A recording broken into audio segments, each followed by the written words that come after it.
Welcome to our webinar today, Mental Wellbeing for Caregivers. We're thrilled to have Debbie Del Rosario with us today to speak to us. Debbie's a licensed clinical social worker, and she doesn't look it, but she has 25 years of clinical experience in direct and managed care environments. And she's the director of our behavioral health clinical programs here at Florida Blue. So Debbie, I am going to turn the microphone over to you. Thank you so much, Patty, and thanks for the compliment. I'll keep you around for those pieces. But yes, we're so excited to have this opportunity to talk about mental well-being, especially for our caregivers. Wanted to have some opportunities to share some ideas and conversations about some of the rewards, the benefits, and maybe some opportunities to address any concerns about as you're caregiving. But first, I think the most important thing is to clearly define the definition, or kind of the terms that we're using in regards to a caregiver. It's indicated that a caregiver is an unpaid individual that is involved in assisting in others with activities. It could be their daily activities and or medical tasks. And these unpaid individuals could be a spouse, a partner, a family member, or friend or neighbor. So any of those could be considered or identified as a caregiver. As we've been seeing kind of through, especially with 2020 with an older population, there are actually, rewards and there's components of stress that is attached when you're caring for loved ones during those times. So for many individuals, providing care for a family member with a chronic illness, it could be for an individual who has a disabling condition. Again, there is opportunities to see some benefits, some rewards experiences. And those could be some things such as, a sense of fulfillment. You're there to help someone else. If you are caring for an older family member, it could be a sense of fulfilling. They took care of you, and now you have the opportunity to take care of them. It could be establishing or expanding your social network by extending those groups that you're working with, helping your neighbor, helping those who are also associated with caregiving, and building that community of people who are going through the same thing that you may be going through. As you're working or as you're helping somebody that you love, you feel a sense of need that, this person that you're working with, they rely on you. You feel, a sense of being useful, being able to help them, and that can be very satisfying and a sense of purpose during those times. And as you're also working with this individual, sometimes it's a time to learn a little bit more about them, about oneself, learning about others, and the meaning of life. As you're seeing them through this journey, that could lead to all different next steps that they have. And so there's some great opportunities, great rewarding pieces of taking care of somebody else. So also with this caring for another, there are components of stress, and definitely wanted to identifying as they are balancing between these two, what that stress could look like. It could be changing the family dynamic. If there was a situation where you are now caring for a mother or a father, that family dynamics of where they were in an adult higher kind of role, you are now the caregiver. You are become now the one that is taking care of somebody else. And that shift of the family dynamics where you are now taking care of somebody else can be stressful. There could be the household disruption. That could be that the person that you're going to their house on a routine basis, helping take care of them on their daily needs, cooking, cleaning, helping them from those perspectives. Or it could be changes in your own household, like them coming into your home and that you are taking care of them. You are watching them over all those different capacities, and it's a change in how the house may look. There's a financial pressure. When you're now taking care of somebody else, there's sometimes of the extra costs, extra needs that they may have that could become very stressful. There could be the active workload. I think I mentioned that a little bit as well. You're now taking care of somebody, and that could be their daily living needs. It could be taking them to more doctor's appointments or taking there as a representative, being there for them, being their advocate and sharing what's going on and being their spokesperson for those situations. And that could be an additional workload. When many of these situations can sometimes be a chronic, long-term situation, such as dementia, or if there was individuals with cancer that you're addressing or working with them as they are going through the situation, may not be a short term. So that compoundment of it happening could lead to those stress. And as you're further working with or with your loved ones, sometimes, even with the best care, there's a further decline. And that becomes obviously just heart-wrenching as well as stressful of seeing that happen in front of you. When it's looking at that compoundment of that stress, there is the compromise of yourself, that the caregiver yourself, you're going through changes there. Many times people, when they are caring for somebody else, there's a 53% of a decline in your own health. That could be comprised of a whole number of situations. There could be an elevated, as you're taking care of someone else, you have an increase of depression. You start losing activity or interest in other things because, feeling the pressure of everything going on, the anxiety of, having to take care of all the activities that are going on with them. There could be the higher use of psychoactive medications, and that is individuals could be using more alcohol. It could be an increase of marijuana, could be a pain medication, sometimes even caffeine, higher use of that. You're using caffeine as a way to get through the needs of supporting, staying awake, being more alert to take care of other individuals, and that over time can be compromising. There could be worse self-reported physical health. So as you're taking care of others, sometimes we don't take care of ourselves the way that we should, and that I'll take care of that at a later time, or I'll deal with that later. And kind of putting yourself at the end of it could, kind of decrease your own physical health. Compromises your immune function because, again, the stress impacts your physical stress, impacts what's going on with you. And then there is the increased risk of early death. So taking care of others, because you are focused on those capacities, there is that decline in self. So take care of yourself first, or, there may be nothing left for other individuals is always concerned. So what we look for is what we try to be considerate of is looking at for potential burnout. And what caregiver burnout is a state of physical, mental, and emotional exhaustion. It's that sensation where you have just kind of have nothing left in the tank, as they say, to give to other individuals. That burnout in that sense may come in a change in attitude. You may have had a positive situation and always been upbeat, but just over time and not feeling abilities to kind of relax or reduce the stress continues you down onto a negative or apathetic type of approach. And it just, you get to almost feel differently because you have been giving so much to so many other individuals. And that's huge. So some signs to look out for or to be considerate of is, if you're feeling overwhelmed or constantly worried, if it just seems there's been no opportunity to just take a moment to breathe. There's also feeling drained often. When you sit down, there is like, you just feel like all the energy in your body has finally been zapped out, that you could do nothing else because that's where it's at. There could be changes to your sleep habits. Sometimes stress can induce insomnia, or you can break it repetitively. And some of these sleep patterns could also be changed because you're taking care of a loved one. And needing to be up constantly for them and for their needs, and that lack of sleep can cause, making it hard just to kind of get through the day. So that's, being concerned about your sleep is important. When you're dealing with stress or dealing with any kind of anxieties like that, some things that people do is that they will have stress eating, or maybe they'll have a loss of appetite. They just feel that they can't eat at all, so they'll have that concerns. If you also see you become easily irritable or angry, where everything seems to get you upset where it normally would not have.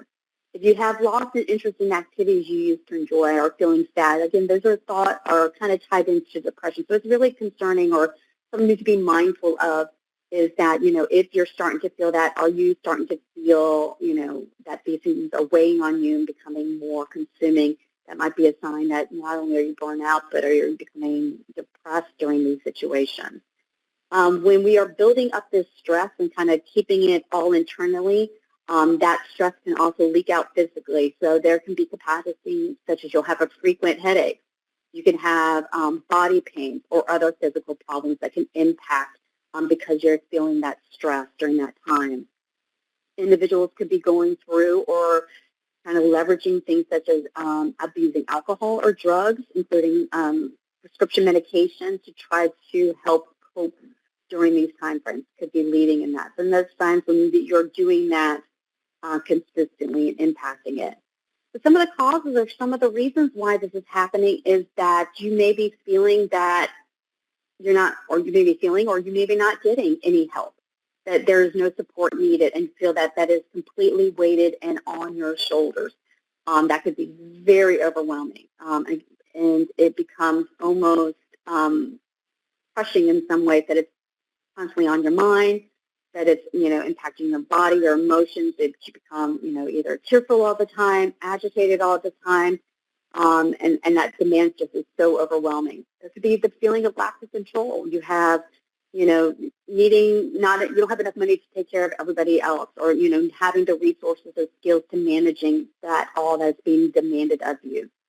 Sometimes there's unreasonable demands. If you are caring for a loved one, for example, and they are adamant that they want to be staying in their own home, but you know that realistically that is not an option, that they should be in somewhere where they need 24-hour care, or they will need somebody to always be there. You may make some accommodations because that's your family member, your parent, that you want to take care of them, that you may go up and beyond to help meet their needs and be there for them. And that becomes very hard to deal with because, again, you are overextending yourself to help that individual. And as you're doing these things, it's that constant, you try to do more, stretch yourself out to the time, like, I will give up this much sleep and drive over to that loved one's house. Or, I will, I won't take vacations, or I won't, go for those extra expenses because I need to spend that money on medical bills, or taking to doctor's appointments, or bringing kind of joy to your family members. Or it could be just the energy itself, that you are devoting all of everything that you have, 110% into somebody else, leaving your own tank or your own self where you have nothing left to give. And doing that, again, causes that burnout. So some things that need to be considered as your way to avoid the burnout, I think that knowledge is power. I think, being able to think about, as you're caring for somebody, some things that need to be kept sane, or that to be consistent about, to keep yourself. We're not able to help somebody else if we're not able to take care of ourselves. So some of the key components that I've seen or have been able to observe is that, know your limits and be clear and consistent about your boundaries. If you are not able to do certain things, it's okay to say no. It's right to say no. That you have that ability and able to say that I will not be able to do this. I cannot go beyond these things. And that's all right if you say that you can't do that.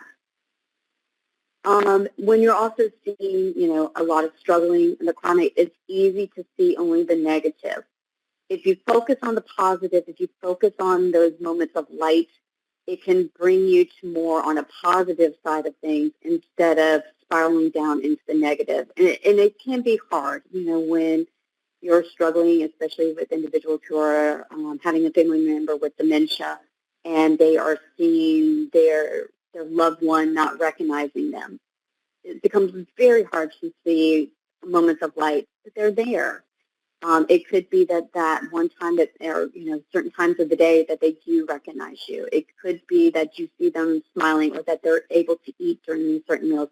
Finding those opportunities, holding on to the positivity, will help keep you more looking at the bright side and providing that hopeful aspect as you're working with individuals.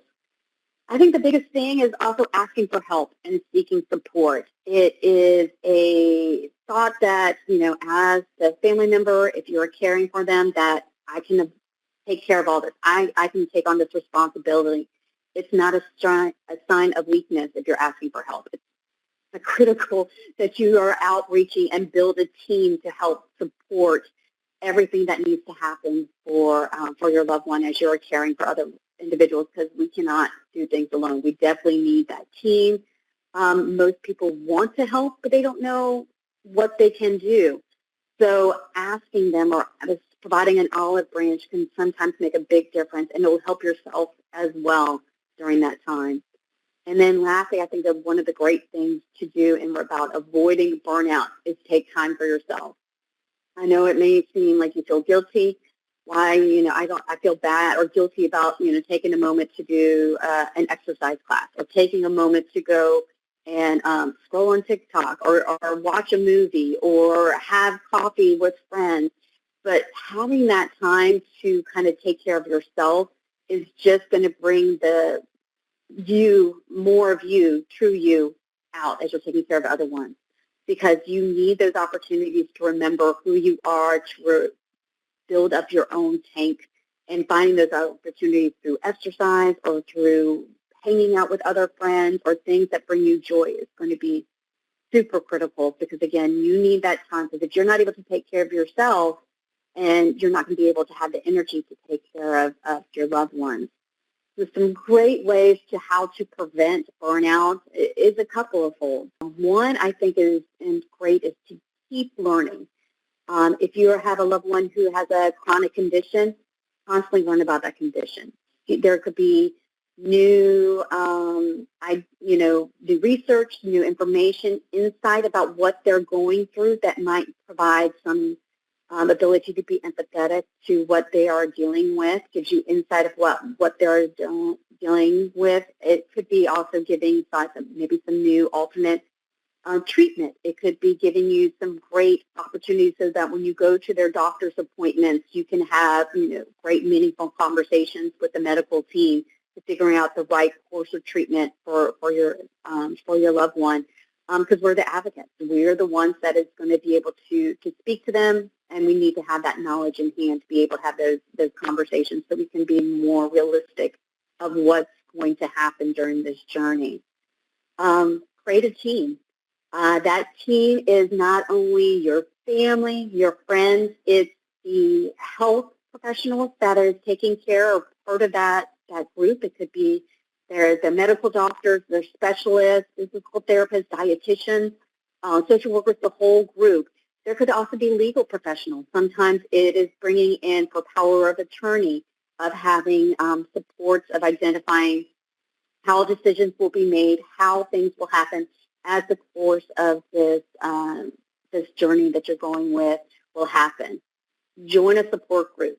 We are, even though it feels like we are on an island at times that no one else understands, it's sometimes so impactful when you join a support group and see you're not the only one who's going through this. There's so many who are, and having those who are going through the same situation or similar situations can sometimes bring a sense of relief that, gosh, it's not just me that's going through this, and being able to share, your stories, your experience, your heartache, maybe getting ideas of how they have been able to cope or how they were able to get through certain situations can be inspiration of how you can continue on. Avoiding the superhero syndrome is, I think, a really important component as well. A lot of times we think that, as the caregiver, we can take it all on.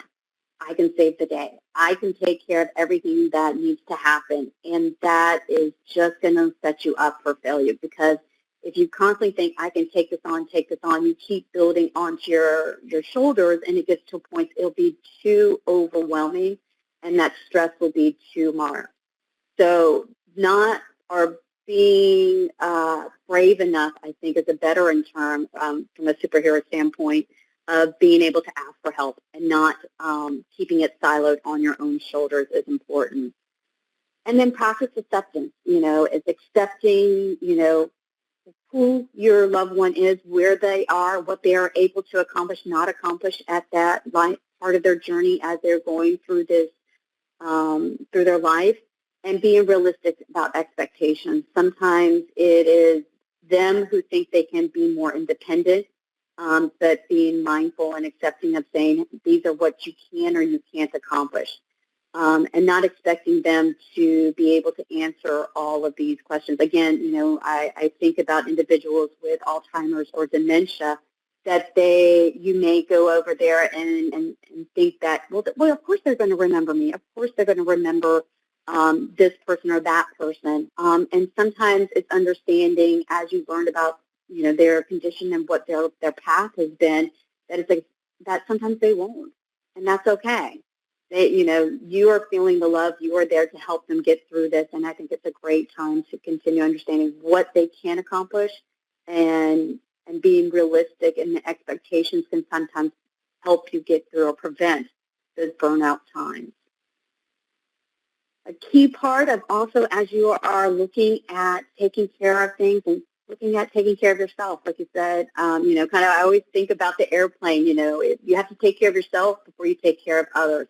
And some key things that I don't think we can ever get away from. I've tried to a couple times because I do enjoy sometimes the fast food diet more so. But, having a healthy diet is critical. Kind of bringing in the right nutrients, giving you the right energy can make a big difference. You can feel the change on there. Exercising. And again, that balancing of finding some time for yourself is great. If you can take time to go running or exercise, yoga, whatever that is, moments of mindfulness can sometimes make an impact as well, where you're taking a moment to exercise in your mind. And sometimes exercise is not just physical. Sometimes it's doing wordle puzzles or crosswords. Mental capacity that is sometimes out of the norm can be also just as important to keep yourself in shape for preparing in there. Sleep is critical, and having lack of sleep can make you irritable, can cause, anxiety, concerns. So keeping on a great sleep pattern is, as much as possibly can, is important. Being able to take the time to rest, having good sleep hygiene in the sense that if you are up late at night, trying to stay away from phones, avoid caffeine after a certain time at night if that impacts you, and so that hopefully you can have a long and restful sleep to be able to, again, feel rejuvenated when you wake up in the moment or in the morning. Speaking of moments, finding those moments of joy, I think is critical. Sometimes it could be listening to music as you're cooking. It could be, laughing at something on TV. It could be, sitting in the sunshine, or when we can, just finding those moments of joy are very critical to kind of your positive health. And again, keep building that positive health, positive ideas as you're going forward. So hyper critical for that. When we talked about supports and kind of support groups, there are a number of them, which I love. I love being able to see that there are other opportunities, and just based on what you need or what you want to do, they're out there. If you are working or if you're with somebody who is going through with cancer, there are support groups and caregivers for the different societies. Guild does club chapters, for example, has different chapters and support groups across the United States. If you're dealing or you have a loved one with heart disease, there is specific resources and opportunities to address for that. Neurological diseases for Alzheimer's associates, for children or adults with disabilities. Each field has resources for caregivers that address not only support groups, but maybe some ideas or resources that you need as you're navigating through this journey with them. If your loved one has a mental illness, there is NAMI which is the National Association on Mental Illness, has opportunities and resources to support the family members who are going through this journey, and how they can address or how they can support those individuals. And then also, for veterans, there's Respite Care, Family Alliance and Caregivers, National Alliance for Caregiver Resources, Respite Care opportunities. Again, if you are taking care of a loved one that needs 24-hour care, there's respite opportunities that are listed there. So great capacities. But if you yourself is not caring for somebody, but know somebody who is, there may be some ideas like, how can I help them? what can I do? I see my friend, my neighbor is taking care of someone, and I want to do something to make them feel that they're not alone. Some great things or great ways that you can support is, listen, be somebody who is there, be their sounding board, be empathetic, and just giving them an opportunity. Don't be judgmental. Don't judge what they said. Just let them know I'm here for you, and I'm here to support you. Ask what they need. Sometimes, and maybe not just ask what they need, but maybe even offer to do some things. Holding out that hand, like I mentioned earlier, many a times, caregivers, we are so in the trenches of what we need to do to take care of our loved ones that we may not even think about what we need to do, or may not even hold up a hand. But if you see somebody who is going through that, extend that to them. Go up to them, say, hey, I'd like to go and offer to that. Hey, I'm going to the grocery store. What can I pick up for you? Is there anything you need? Sometimes those small things can make a huge difference. Again, offering the gift of your time, doing errands for them, or, can I help, drop somebody off at school? Hey, I made some extra food, or I made a casserole. I'm going to come and bring that over. Is that okay? I think it's a great way to do it. Give your friends space. Sometimes they need that, but it's also on the flip side, make them feel included at the same time. Continue to share your life and ideas and invite them as they need to, so they don't feel like, well, I don't want to overwhelm them. I think it's important to let them know, you still value them, you still want them to know what's going on with their life, giving them an outlet at times to help support them to know that we still are here for you is great. Some other things that I mentioned are, bringing food is important. Offering to take your friend out and even help arranging respite care can sometimes be great to give them a night away and then a relief of not having to stress who's going to take care of my loved one while we're away can sometimes make a huge difference. And then it's important sometimes to also, maybe find ways to not make them work for this. So if you're recommending, hey, let's get together and do this, by going that extra step and helping arrange those respite care can be huge relief, huge opportunity for them to feel like, okay, I can enjoy, and oh my gosh, you don't understand how much I needed to get away, and this can make all the difference. So this is at the end of our opportunity to have some conversations. So thank you all for this, and wanted to see if there was any questions that you have. Well, Debbie, we're going to give people a couple of minutes to see if they have some questions. We didn't have any that came in while we were chatting. We had a couple people that were commenting. So we'll just give it a few minutes and see. And in the meantime, there is a survey evaluation. You can point your phone camera at the QR code, and or you can just click on the link there. We do have a flyer because the Florida Blue centers across the state, they have community specialists that are social workers, and they can help. They can help if you are looking for local resources. They're a resource for you. So I'll make sure and put that flyer in there too. You can ask the center that's closest to you, that community specialist, to help you out. We did have a question come in here. Do you know of any organizations to help manage elderly diabetes?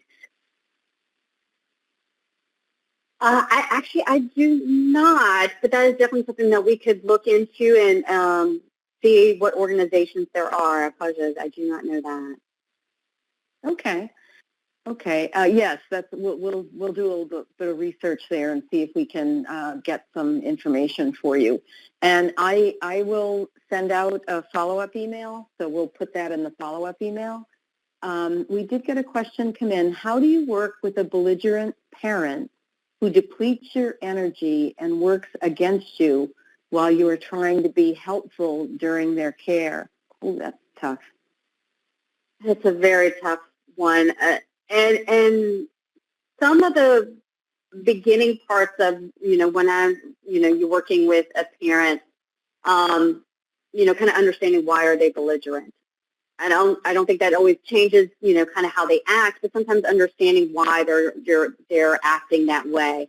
A lot of times that I've seen or, been with these individuals is because they're losing their power, or they're losing their independence that they once had, and that can become, they get so angry about that. They've lost control. They've lost their ability to drive, or being able to, sometimes even feed themselves, or being able to cook, or being independent, and having that taken away from them becomes very frustrating, and they lash out to the loved ones that are trying to help them. It doesn't seem the right way, and it doesn't seem right, but sometimes understanding that can help a little bit.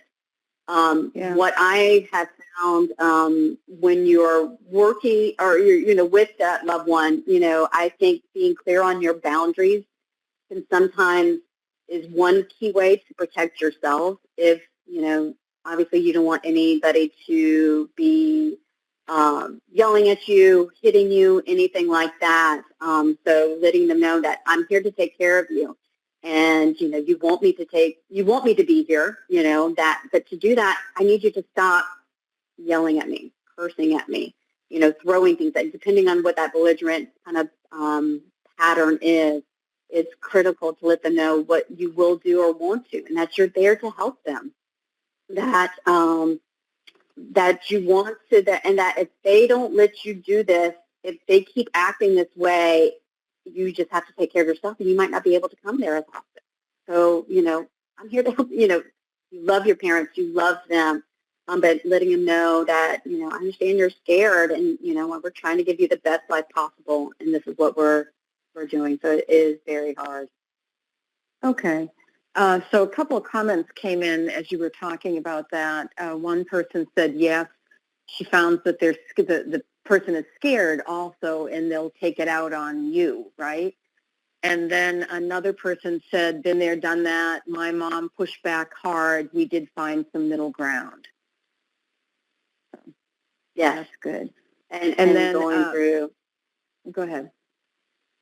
Oh, no, I was going to say that it is sometimes talking to them, if they are coherent and able to have those conversations, just say, hey, look, when you were a kid, you would not have been allowed to do this as they were, the parent, saying, this isn't right, trying to get that respect back into place. Yeah, and we just had another participant said she's going through this exact issue right now, and it's just the hardest thing, which I can't even imagine. Yeah. Yeah. So we had a question come in saying, can you explain the difference between dementia and Alzheimer's? Yeah, those two terms are almost interchanged quite a lot. But globally, dementia is the general term. So that's, generally, that's kind of identified as the disorder. But, with Alzheimer's, it's more of a specific brain disease. So it's, the differences between the two is more based on the symptoms, what are you seeing or going on with that individual. Alzheimer's also generally has an early stage, middle, late kind of path that's going on that impacts their memory. But Alzheimer's is really a type of dementia is kind of how the two are. Right.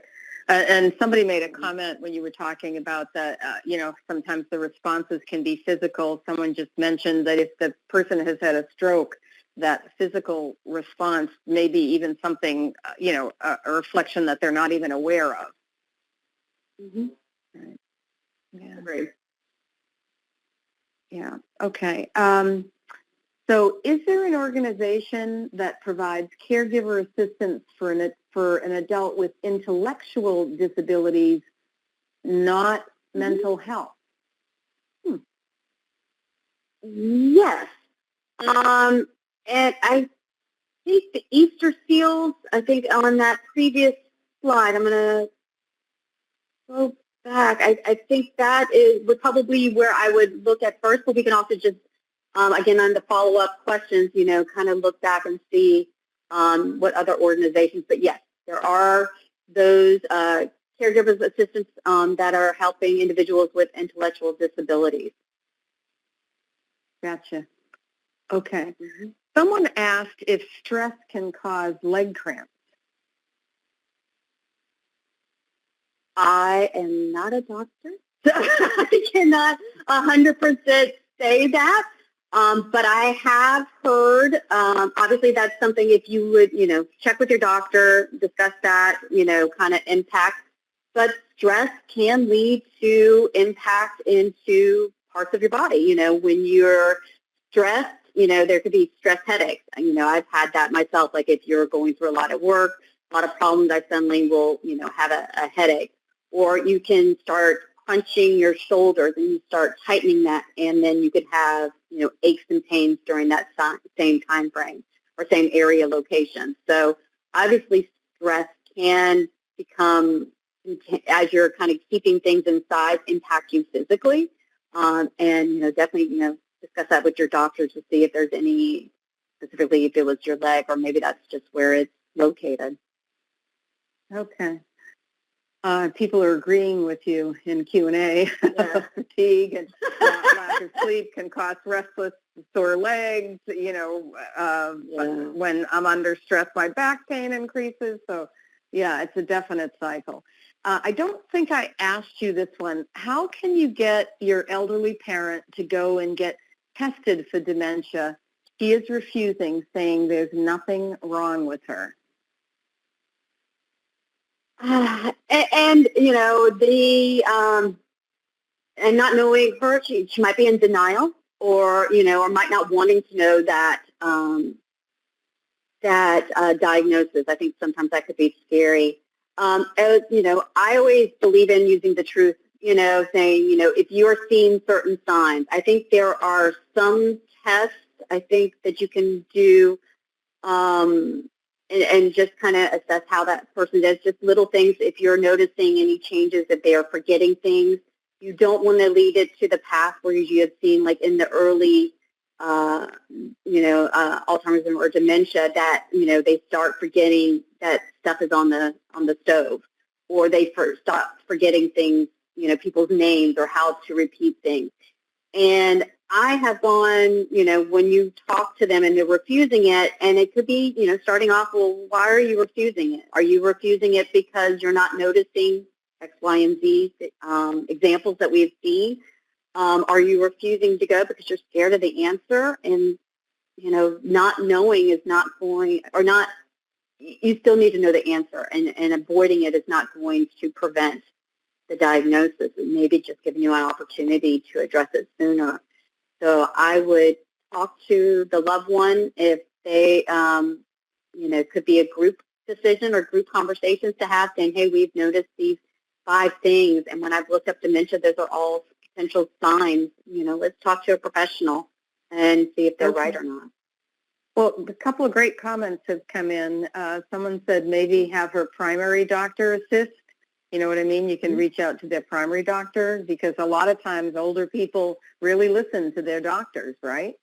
And another person said, we went to a neurologist and I got her to go by saying that maybe we could find a way to slow it down, to slow disease progression down, right?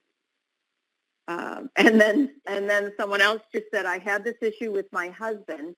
He was refusing to go, and I finally told him it was time for his annual checkup.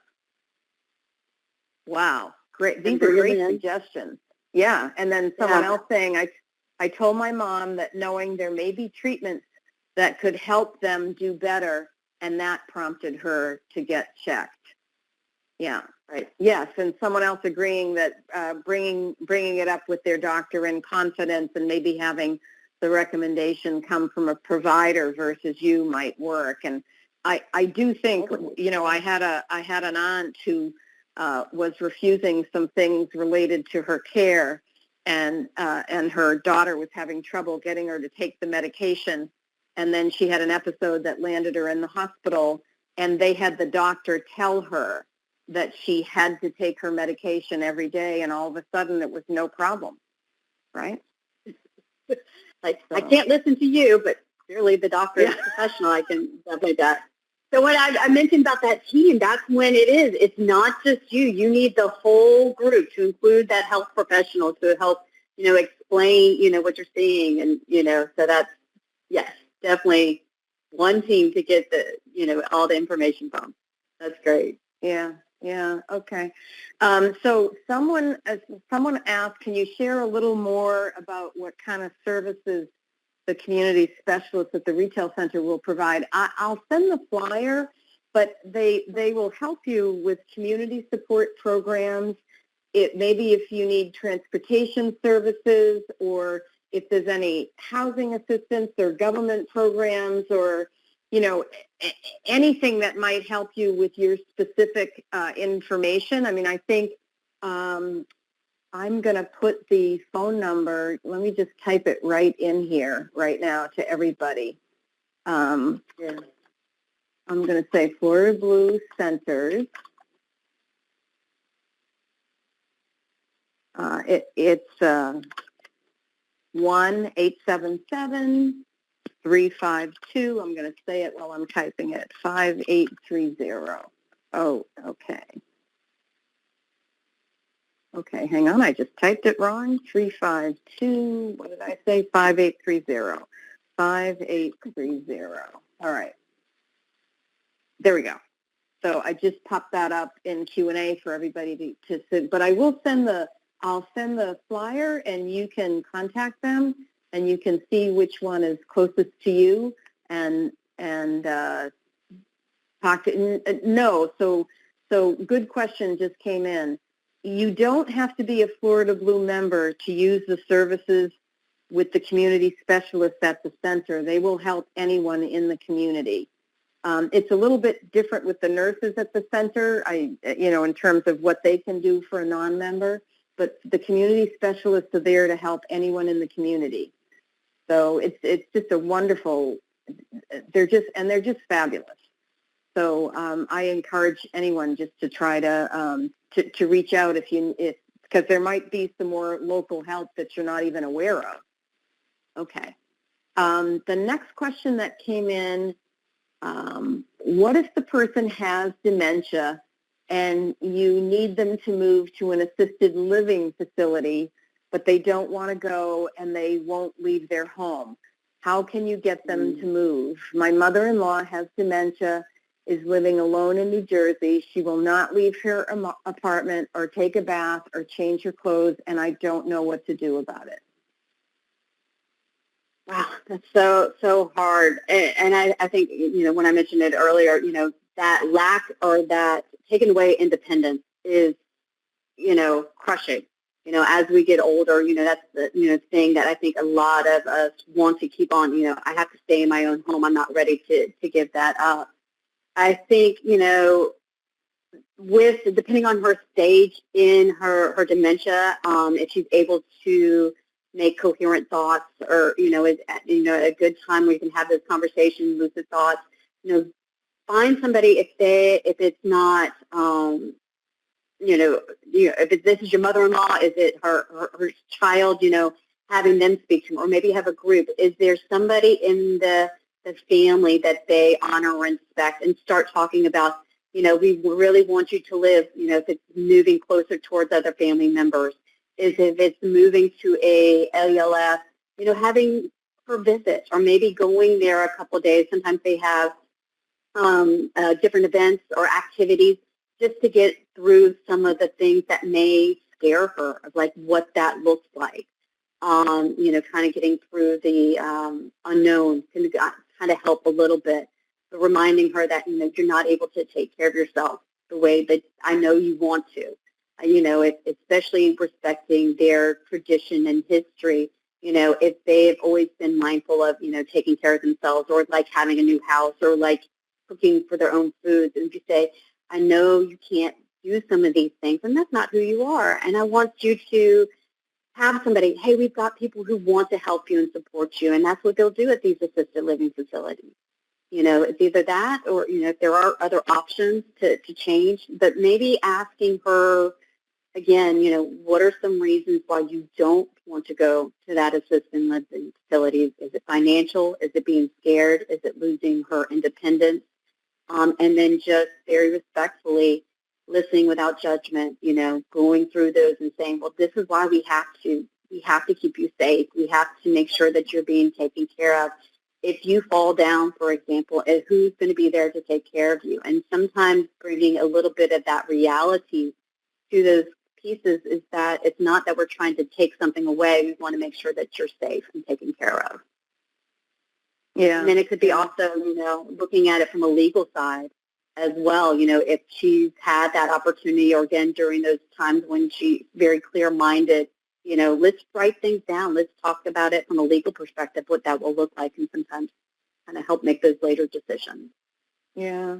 Someone just put in Q&A that scheduling a tour of the assisted living facility and going together sometimes can help the loved one to make a decision. So, and another comment that, I can't get her to leave her apartment to even go to the store.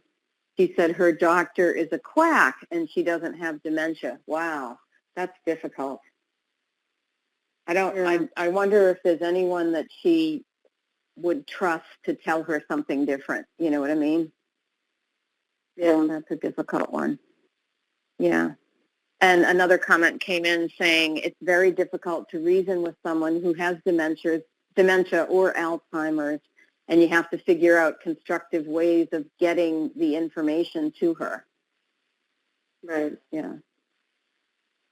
And having, some of the support groups, I think, are, people who are going through those same situations, what has worked for them is also a great, again, kind of building that community of people who are going through the same thing you are can be helpful. Yeah. And then someone just put in, it's hard to do anything if she's cognizant. The hardest lesson I learned before my mom passed away is you can only help them if they allow you to help, right? That is across the board, no matter what, is that, if it's a disease, it could be, somebody who is using substance use, if they don't want the help, how to get them through really kind of leans on them. And then the peace of mind that you have to do for yourself is that what you can accomplish, and then being okay if they're not helping that, but taking care of yourself and knowing your boundaries. I will only go up to this. And then it's up to them. You feel it becomes hard, but, again, you're doing the best you can for your loved one. Yeah. Yeah. I visited a friend of mine in September, and her parents are living together, but her mother has got some dementia. And it's very interesting because what my friend does is twice a week she'll go over, and she was trying to cook there, at her parents', it's at her parents' condo, basically.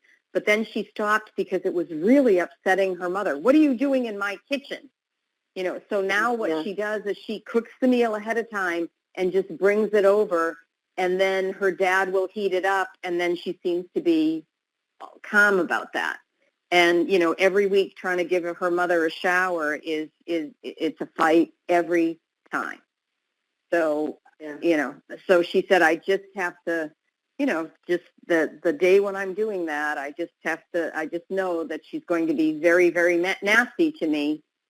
And I just got to get through it because she needs to have a shower, So it's tough. Right. It's tough. And we just had a comment come in that said, my mom's issue wasn't dementia, but mental illness, which is just as bad when you're trying to help, and you really, boundaries are a must, right? Absolutely. And again, depending on the mental illness or impact, if it could be somebody who, bipolar, or if it's somebody with substance use, they, again, may be, some of their issues and problems, they may not be taking their medication. That may be hard to see. Sometimes if they are constantly using substances and you keep seeing that, is concerning. And then it's kind of, again, you love them, you want to help them, but then there may be a line that I will not go past this. You have chosen that path, and that is where it is. And just, again, kind of having clear boundaries is for your own peace of mind and your family's peace of mind is important to have. Yeah. So I'm just going to read a couple of other things that came in. Somebody said it's hard when dementia causes the elderly person to feel like her family or someone is taking items from her home or exchanging her things for someone else's things, right? And then, or paranoia, It's being fear or paranoia, Right. Question just came in. Does anyone have experience with medication that can help with the mood swings or the aggression? I am not the best person to give information about medication. If we had our pharmacist, she might be able to provide a couple of examples. I think the best recommendation is to talk to the doctor about that. They could give, there are medications that address mood. Aggression itself, I don't know if they would have. There may be some behavior. I'm familiar with behavior modification components that maybe help that, but talk to your doctor, I think, for sure, to see is there any pharmacological support that can help getting through some of that. Yeah. And then someone did say, please be aware that soliciting help from some of the resources that you gave, that's a process too and can require different time frames for evaluation and implementation for assistance. Yeah, especially respite care kind of services, if that is a path or something that you need, because respite could be, somebody coming into your home that's able to take care of the loved one's needs, and that could take some time, so yes. Yeah. So I don't think we have any more questions. I'll read one more comment. Someone said, thank you for this seminar. Not only does it confirm information that I've obtained previously, but clarified other information. I'm presently taking care of my oldest brother and have experienced many of the things mentioned. My brother can be quite difficult. He's older and he's used to living alone. He has dementia and he's being treated for some medical issues, so I'm grateful for all the information I can get. So, absolutely. So glad. Thank you for taking care of him. Yeah, so I think, okay. Okay, so let's see. My brother counts his personal items. Oh, that's interesting. If he misplaces something, he becomes very angry. His dementia causes him to forget, and we have to spend time looking for these items. We try to keep track of everything, but it's difficult. Oh, that's tough. It's tough. Yeah. So I don't see any more questions coming in, so I think I'm going to let everyone go a few minutes early. So thank you so much, everyone, for joining us today. Very tough topic, and I know several of you are dealing with very difficult situations, so God bless you all, trying to take care of family members. And Debbie, thank you so much for sharing your knowledge with us. I want to wish everyone a wonderful Thanksgiving and take care. Thank you so much. Have a great day.